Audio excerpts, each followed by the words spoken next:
Secara mudah ya, secara simpelnya bisa kita definisikan sebagai aplikasi dari ilmu-ilmu keteknikan ya atau rekayasa untuk biomedis. Jadi biomedis di sini artinya hal-hal yang biasanya dikaitkan dengan kedokteran ya, untuk kedokteran. Jadi apakah itu untuk diagnosis ataupun untuk terapi atau untuk rehabilitasi pasien. Jadi memang dalam aplikasinya banyak berkaitan sekali dengan dokter. Misalnya kalau kita pernah melihat dokter bagaimana mereka mendiagnosis pasien, mereka memakai apa yang digantungkan di leher kemudian ditempelkan ke dada kita. Nah, itu disebut stetoskop. Nah, salah satu bidang kami di teknik biomedika adalah membuat alat-alat seperti itu.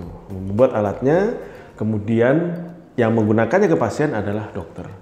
Jadi sebetulnya teknik biomedika ini mirip dengan farmasi. Hanya bedanya kalau farmasi adalah membuat atau menemukan obat yang dapat diminum oleh pasien, tetapi untuk meresepkannya tetap dokter. Sedangkan teknik biomedika kami membuat, menemukan, merancang alat-alat, ya, lebih ke alat-alat atau metode yang digunakan untuk mendeteksi, mendiagnosis maupun juga mengobati, tapi sifatnya lebih ke non kimiawi.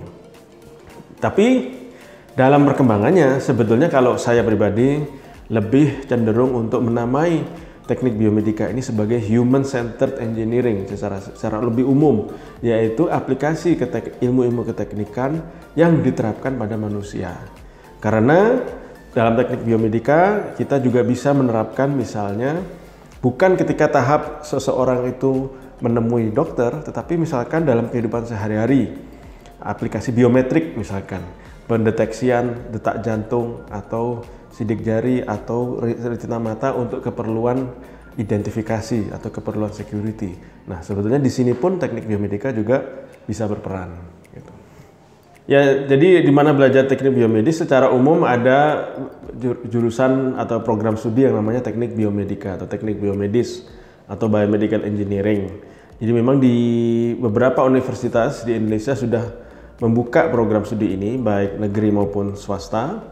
Hanya memang di situ memang dipelajari semua yang terkait dengan aspek teknik biomedis. Jadi apakah itu ilmu-ilmu keteknikannya maupun termasuk juga ilmu-ilmu biologi atau kedokteran dasar yang terkait dengan penerapan teknis di kedokteran. Jadi misalkan anatomi, fisiologi dan segala macam. Sekalipun demikian, beberapa cabang dari ilmu teknik biomedika ini juga dapat dipelajari di teknik elektro, teknik fisika, teknik material, bahkan kalau misalkan yang terkait dengan delivery ya, drug delivery itu juga dipelajari di teknik kimia misalkan. Jadi kadang beberapa orang latar belakang sarjananya S1-nya di mata kuliah atau di program studi yang lain ini ya, elektro, fisika, teknik fisika, kemudian baru ketika menjalani studi pasca sarjananya baru mengambil teknik biomedis. Nah, tetapi sekarang sudah mulai banyak universitas baik negeri maupun swasta juga di luar negeri yang membuka secara khusus program studi biomedical engineering.